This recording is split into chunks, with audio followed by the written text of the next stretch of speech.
Buongiorno, benvenuti alla TG Sicilia. Le principali notizie: rabbia e angoscia per il futuro a Niscemi. Bisognerà ricostruire altrove, incertezza sull'immediato asilo dei 1500 sfollati. La Premier Meloni: non si ripeterà il 97, agiremo celermente. Galvagno: occorrono un commissario e una squadra di esperti che aiuti i senza tetto. Dalla Procura di Gela, inchiesta per disastro colposo. Tra poco andremo a Niscemi in diretta. Intanto, nuovi crolli alla Falesia del Caos ad Agrigento, allarme di Mare Amico, anche qui grave dissesto idrogeologico. Nelle spiagge di Taormina, da Mazzarò a Mazzeo, ora si riversano gli scoli dei collettori fognari distrutti dalle mareggiate del ciclone. Sorpresa a Palermo, l'Assemblea regionale vota a scrutinio segreto l'impegno a spostare 5 miliardi dei fondi per il ponte sullo stretto sull'emergenza al sud. Catania, nelle prossime ore riapertura a senso unico del tratto di lungomare da Piazza Nettuno a Piazza Mancini Battaglia. L'imminente festa di Sant'Agata, con le manifestazioni collaterali presentate oggi, altro segno di ripresa della città dopo il ciclone. Da Catania, smantellata un'organizzazione criminale a carattere internazionale che diffondeva illecitamente i palinsesti televisivi delle più note piattaforme. 31 indagati. Sempre a Catania, sentenza al processo Università Bandita. 5 anni di carcere per l'ex rettore Basile. L'indagine ha fatto luce sui concorsi truccati o cuciti addosso ai candidati. Calcio, il Catania si prepara alla delicata sfida contro il Sorrento. Previsto un mini esodo rossazzurro con 400 tifosi al seguito.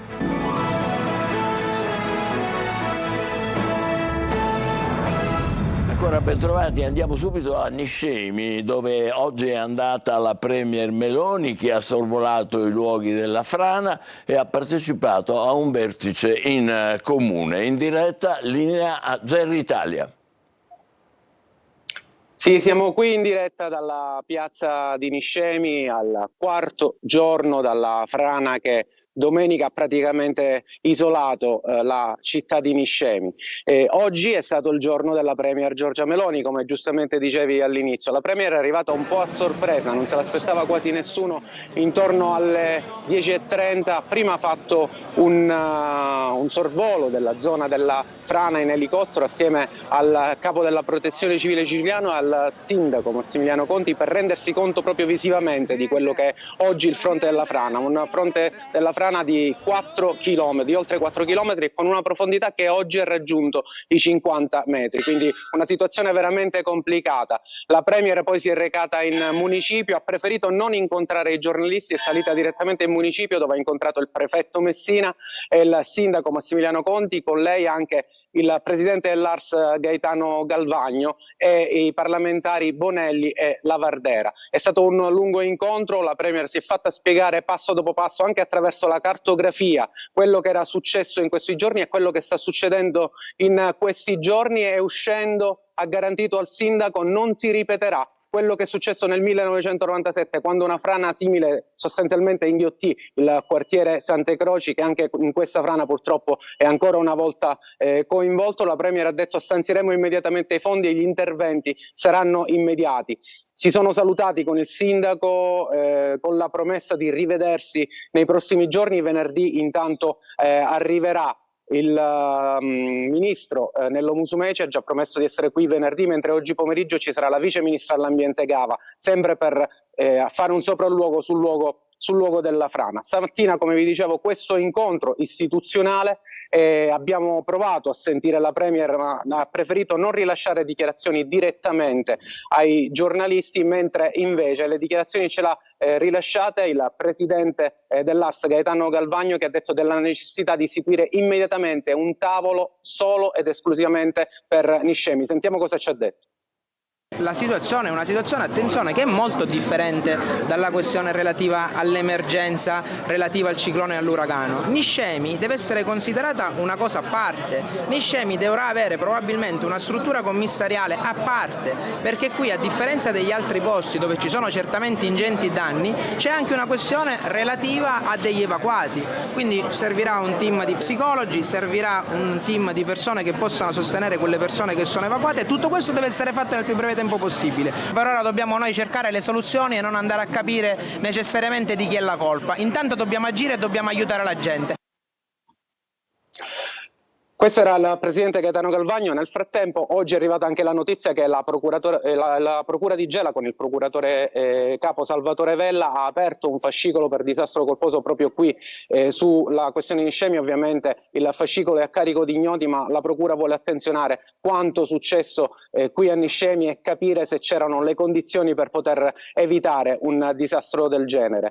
Abbiamo sentito poco fa il presidente Gaetano Galvagno, ci sono stati anche gli interventi oggi di Angelo Bonelli e di Ismaele Lavardera, che hanno sollecitato la Premier a intervenire immediatamente con i fondi per le famiglie che sono sfollate. Sono circa 2.700 persone, 1.500 famiglie che al momento sono sfollate e che hanno bisogno di una sistemazione immediata. Sentiamo cosa ci hanno detto all'uscita dall'incontro con la Premier Bonelli e Lavardera. Certamente la situazione è molto delicata, si sta comprendendo e parlano almeno di 2 settimane per comprendere esattamente cosa succederà, per monitorare la frana, perché si stanno prendendo dei ovviamente satelliti per capire costantemente cosa succederà. C'è un tema però serio, è un tema di cosa succederà agli sfollati. Ovviamente questo, a quello che abbiamo chiesto, non c'è ancora una risposta certa. Quello che ho detto alla Premier Meloni nella riunione che ha avuto per la protezione civile il sindaco, e quello che dirò alla Premier Meloni in Parlamento, è che bisogna dare immediatamente una risposta a chi ha perso la casa. Non accada come è accaduto in Emilia Romagna, dove si sono promessi i soldi e poi questi soldi alle famiglie dell'Emilia Romagna non sono arrivati. E questo, diciamo, è quello che terrorizza in questo momento i cittadini di Niscemi, non sapere che tempi ci saranno e per la ricostruzione, ma anche per poter avere un alloggio sicuro. Questa mattina siamo stati qui in piazza con i cittadini, abbiamo raccolto le loro emozioni, le loro paure. Al momento ci sono circa 2.700 famiglie che non hanno il gas a casa perché ci sono delle interruzioni. La Mediterranea Gas sta intervenendo proprio in questo momento per cercare di accelerare i tempi, ma per questioni di sicurezza al momento le forniture di gas sono sospese e stamattina, insomma, la richiesta dei cittadini era unanime. Bisogna intervenire e intervenire subito perché non si ripeta quello che è successo nel 1997 e lo ascoltiamo in questo contributo. Mentre si susseguono le visite delle autorità ai sopralluoghi tecnici, a Niscemi monta la rabbia dei residenti. Giorno dopo giorno il fronte della frana continua ad avanzare, inghiottendo terreno e alimentando la paura. In alcuni punti la depressione ha ormai superato i 50 metri di profondità, un dato che restituisce tutta la gravità della situazione e l'instabilità dell'area. Questa è la vergogna, perché hanno rubato i soldi! Schifane, vergognate! Ma dimettete! Non me ne dite più vota! Che hanno andato a vedere il ruggio! Più vota! Vergogna! Vergogna! Vergogna! Un dramma è una cosa, ritrovarsi senza casa, diciamo, è una cosa bruttissima.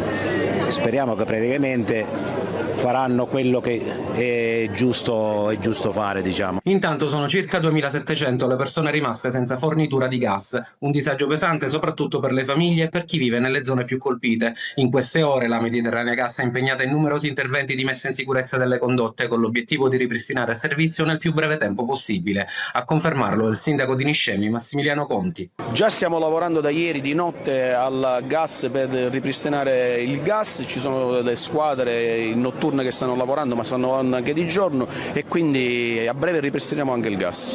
Ma oltre all'emergenza immediata cresce l'angoscia di chi teme che la storia possa ripetersi. Per molti cittadini questo scenario riporta alla mente il 1997, quando una frana simile inghiottì la chiesa del quartiere Sante Croci, un ricordo ancora vivo come quello di Salvo che in quell'evento perse la sua casa e oggi rivive lo stesso incubo. Sono arrivate le case, è arrivato l'alloggio delle case popolari per le persone che non avevano le case a regola. Quelle che le avevano a regola ci hanno dato un contributo. Come rivivere questo dramma per Niscemi? È brutto, veramente brutto. E mentre si attendono risposte e interventi strutturali, la città resta sospesa tra paura e incertezza. A Niscemi la terra continua a muoversi e con essa la fiducia di una comunità che chiede sicurezza e verità.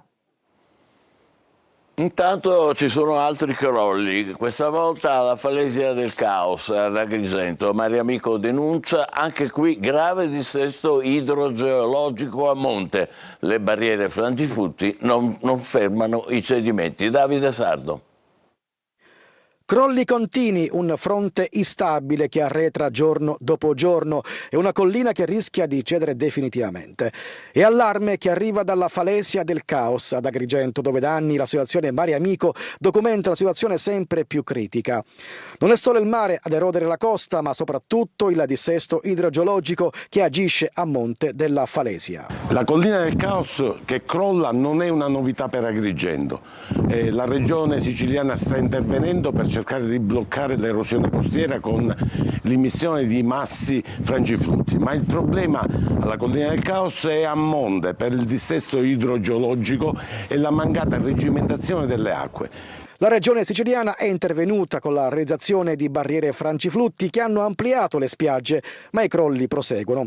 Senza interventi strutturali sulla collina, il rischio concreto è che a precipitare in mare sia anche la sovrastante strada statale 640, con gravi conseguenze per la sicurezza e la viabilità. E dopo il ciclone, emergenza fogne a mare. A Taormina il sindaco De Luca non ha atteso la cabina di regia della regione e riemerge il nodo della salvaguardia delle coste. Francesco Triolo. È una delle emergenze, anzi forse quella più urgente, evidenziata nei giorni scorsi sia al Presidente della Regione Renato Schifani che al Presidente del Senato Ignazio La Russa durante i rispettivi sopralluoghi. I collettori fognari di Taormina che arrivano direttamente sulle spiagge sono stati totalmente distrutti dalle mareggiate del ciclone Harry. La situazione peggiore probabilmente è a Mazzeo, dove le condotte fognarie sia comunali che del consorzio Rete Fognante risultano pressoché totalmente distrutte. De Luca quindi ha ordinato intanto di provvedere alla riparazione del collettore fognario consortile nei territori di Taormina, Amazzeo e Letojanni. Stiamo ancora in attesa della decisione della cabina di regia insediata dal presidente Schifani, ma io stanotte ho firmato la mia ordinanza e stamattina si sta intervenendo ovunque. Ecco come è finita. A Taormina non ci possiamo permettere di aspettare i tempi del combinato disposto dell'articolo Vattela Pesca. Una situazione simile si registra anche a Santa Teresa di Ripa, dove il crollo del lungomare ha danneggiato i sottoservizi come la rete fognaria, appunto. A Santa Teresa però si è accesa la polemica sulla salvaguardia della costa. Un progetto c'era ma impantanato alla regione, e che quei lavori fossero necessari lo testimonia il fatto che dove sono stati eseguiti, a Santa Margherita o Sant'Alessio, il lungomare ha retto o subito meno danni. A Palermo adesso un ordine del giorno approvato a sorpresa all'Assemblea regionale impegna a spostare i fondi del ponte sullo Stretto sull'emergenza sud. Il documento è stato approvato a scrutinio segreto. Maglio Viola. Il voto segreto colpisce ancora e stavolta su un provvedimento che riguarda l'emergenza in corso. Proprio grazie allo scrutinio segreto il PD riesce a far approvare un ordine del giorno all'Assemblea regionale per spostare tutti i soldi destinati al ponte sullo Stretto, circa 5 miliardi di euro, e utilizzarli per far fronte ai danni del ciclone Harry. Un ordine del giorno che naturalmente è una provocazione politica, visto che l'ARS non ha la facoltà di spostare le somme, solo il governo centrale può decidere con una legge di farlo. Il provvedimento arriva a margine dell'approvazione della legge regionale, con la quale invece il governo Schifani porta a 91 milioni i fondi regionali destinati all'emergenza ciclone Harry, soldi che si aggiungono ai 33 messi in campo da Roma. Somme irrisorie, visto che nel frattempo il conteggio dei danni del ciclone solo in Sicilia arriva a ben 2 miliardi di euro di segnalazioni. La polemica impazza con il PD che manda anche la segretaria Ellis Klein in Sicilia a far campagna per lo spostamento delle risorse del ponte sull'emergenza. Una polemica alla quale risponde il ministro Musumeci assicurando che man mano che si andrà andrà avanti con la ricostruzione i soldi ci saranno. Glissa anche il presidente della regione, per il quale il ponte seguirà una strada diversa e precisa di non voler entrare nelle beghe politiche, preferendo concentrarsi sulle cose da fare, dicendosi sicuro proprio che le risorse ci saranno. Oggi intanto viene emanato il decreto regionale che assegna immediati contributi agli sfollati della frana di Niscemi, 5.000 euro a famiglia da subito, che poi verranno integrati fino a un massimo di 900 euro al mese per un anno, in base al numero dei componenti del nucleo familiare. Catania si rialza dopo il ciclone, cantieri aperti sul lungomare, nelle prossime ore l'apertura del tratto da Piazza Nettuno a Piazza Mancini Battaglia a senso unico in direzione Ognina. Tonino De Mana. È di nuovo percorribile parte del lungomare di Catania che pian piano cerca di risollevarsi dai danni causati dal ciclone Harry. Si torna a transitare, seppur in una sola carreggiata, a doppio senso di circolazione, non potendo superare la soglia di sicurezza che rimarrà sin quando non sarà ripristinata la parte interessata dal crollo. La notizia è stata comunicata ieri pomeriggio sui social dallo stesso sindaco Trantino, che ha voluto così accelerare i tempi per limitare al massimo i disagi legati alla viabilità, mantenendo la parola durante la visita domenicale del Presidente del Senato La Russa. New Jersey in cemento che delimitano il tratto di Viale Artale a Lagona, maggiormente interessato dal cedimento strutturale causato dalla furia del mare. E nelle prossime ore è prevista la riapertura al traffico da Piazza Nettuno a Piazza Mancini Battaglia, ma con una novità: la carreggiata lato mare sarà interessata dall'inizio dei lavori di rigenerazione che condurranno all'abbattimento del ponte di Ognina. Tutto questo comporterà l'esigenza di rivedere il piano di circolazione, considerato che le due corsie rimanenti saranno a senso unico in direzione Ognina. Dalla parte opposta si userà soltanto la via Barraco. Ancora a Catania, un'edizione sobria e simbolica per Sant'Agata 2026 tra fede, cultura e sport. Un programma diffuso anche qui per restituire speranza e fede a una città ferita. Eva Spampinato. Occhi puntati sulla festa di Sant'Agata 2026, non solo per raccontarne i momenti più intensi, ma perché sarà un'edizione sorvegliata speciale, più sobria, carica di significati, pensata per restituire normalità a una città segnata dal ciclone Harry, e poi perché. È stata presentata la candidatura della festa come patrimonio mondiale dell'UNESCO, quindi ci saranno delle persone qui a Catania a controllare fisicamente quello che faremo noi tutti quanti, quindi mi auguro che tutti quanti facciano la loro parte. Oggi è stato presentato il calendario degli eventi culturali e sportivi collaterali della festa, che quest'anno celebra i 900 anni dalla traslazione delle reliquie di Sant'Agata. Tra gli appuntamenti principali della settimana dello sport agatino, il pomeriggio del 2 febbraio c'è la Coppa Sant'Agata. E normalmente siamo stati fortunati perché chi vince poi nel corso della stagione sportiva ha sempre preso medaglie agli europei. Spazio anche alla musica e alla legalità, con i concerti dell'1 e del 2 febbraio al Teatro Massimo, e poi le novità della mattina del 3 in Piazza Duomo. La banda dell'Arma dei Carabinieri aprirà la processione per l'offerta della cera. Alle 10 la sfilata dell'opera d'arte partecipativa Tu sei Agata dell'artista Domenico Pellegrino. 300 persone porteranno il velo realizzato con ricami e centrini donati da cittadini di tutto il mondo. In serata il grande concerto con i giovani del Conservatorio, il coro di voci bianche e il coro lirico siciliano diretti da Francesco Costa, con la partecipazione straordinaria del flautista di fama internazionale Andrea Griminelli, un omaggio di Confindustria Catania. E come sempre il cuore della festa batte in diretta dal 3 al 6 febbraio, le nostre dirette no stop su Antenna Sicilia, Telecolor e in live streaming sul sito Sicilia Web. Altre notizie: una vasta operazione della Polizia Postale di Catania ha smantellato un'organizzazione criminale internazionale che diffondeva illecitamente i palinsesti televisivi delle più note piattaforme. 31 gli indagati. Emanuela Corsi. 31 indagati, 9 nazioni coinvolte, 11 città italiane, tra cui Catania, Messina e Palermo. Sono alcuni numeri dell'operazione Switch Off contro il cybercrime e la pirateria audiovisiva che ha permesso di fare luce su una rete criminale che gestiva un'attività internazionale di streaming illegale. L'indagine, coordinata dalla Procura di Catania, era stata avviata un anno fa dalla Polizia Postale Etnea, in collaborazione con Eurojust, Europol, Interpol e col supporto della rete operativa ON. Abbiamo oltre l'Italia chiaramente la Romania, il Regno Unito, la Spagna, il Canada hanno collaborato, la Corea del Nord, l'India.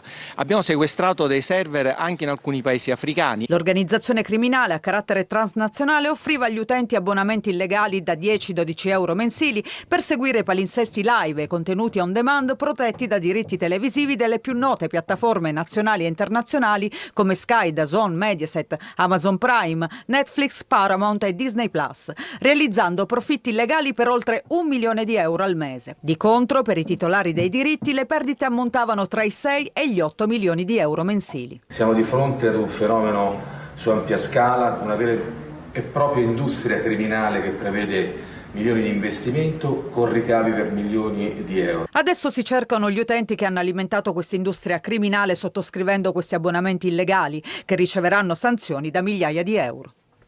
Catania, sentenza al processo Università Bandita. 5 anni di carcere per l'ex rettore Basile. L'indagine ha fatto luce su concorsi truccati o cuciti addosso ai candidati. Desiree Ferlito.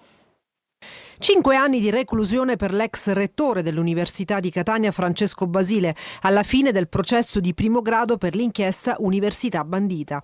Condanne per altri 5 indagati, mentre in 45 sono stati assolti, quasi tutti perché il reato di abuso d'ufficio che era contestato non è più previsto dalla legge. Per Basile la pena più severa, l'ex rettore è accusato di induzione indebita a dare o promettere utilità, mentre è stato assolto con formula piena per altre imputazioni. Condannati a 2 anni di reclusione ciascuno Filippo Drago, Giuseppe Antonio Biondi, Angelo Marcello Donati e Marco Montorsi e a 8 mesi di reclusione Giuseppe Maria Pappalardo. La sentenza su presunti concorsi truccati nell'Ateneo è stata pronunciata dalla seconda sezione penale del Tribunale di Catania. L'inchiesta condotta dalla Digos e coordinata dalla Procura aveva preso spunto su intercettazioni su presunti concorsi pilotati o cuciti su misura su un candidato. Il blitz del 2019, lo ricordiamo, portò alle dimissioni da rettore di Francesco Basile e a nuove elezioni universitarie. 2 scafisti, attivi anche a Lampedusa, arrestati a Imperia e Milano per favoreggiamento dell'immigrazione clandestina. Uno di loro accusato anche di essere un carceriere in un campo libico. Emanuela Corsi. È stata un'articolata attività di indagine coordinata dalla DDA di Palermo tra la Sicilia e il Nord Italia che ha permesso di individuare e arrestare 2 uomini per favoreggiamento di immigrazione clandestina. Si tratta di 2 stranieri, un senegalese e un egiziano di 26 e 37 anni che sono stati fermati a Imperia e Milano. L'indagine è partita da uno sbarco avvenuto a Lampedusa il 25 agosto 2022. Dalle testimonianze dei migranti sbarcati è emerso che gli indagati, che sono arrivati illegalmente in Italia nella stessa traversata, avevano avuto un ruolo attivo nell'organizzazione del viaggio clandestino verso le coste italiane. Nel corso dell'attività investigativa è emerso che uno degli arrestati avrebbe avuto anche il ruolo di carceriere in un campo di detenzione situato in Libia nell'area di Zuara.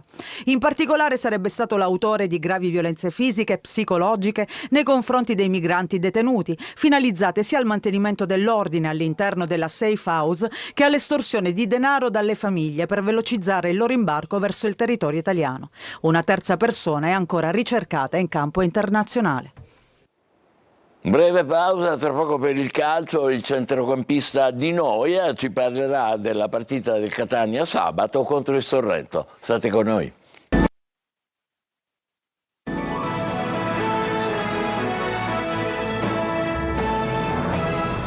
La carica di Di Noia, il centrocampo del Catania, può contare su un elemento duttile e motivato. Sabato al Viviani di Potenza la sfida contro il Sorrento, previsto un mini esodo rossazzurro. Tonino De Manna.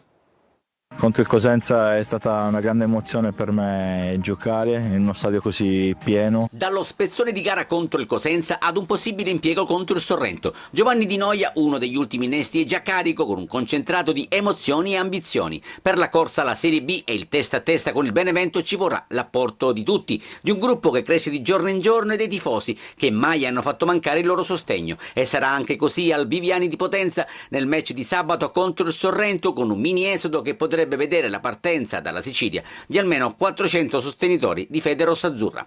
L'anticipo al sabato ha modificato il programma settimanale, niente riposo del martedì, con Mimmo Toscano che sta tenendo sotto torchio il gruppo, che sta crescendo anche nell'affiatamento e nell'unità di intenti. Mi sono fatto l'idea del Catania che in questa categoria c'entra ben poco, quindi noi lavoreremo duro affinché possiamo realizzare insieme un sogno. La squalifica di Casasola e l'infortunio di Di Tacchio, quest'ultimo fermato nella rifinitura contro il Cosenza, impongono nuove soluzioni. Al posto di Di Tacchio, Toscano potrebbe scegliere tra Corbari, schierato al primo minuto contro il Cosenza, o Di Noia, più portato al palleggio rispetto agli altri centrocampisti in organico. Da gestire anche Lunetta, mentre Pieraccini sarà invece a disposizione con l'ausilio di un tutore.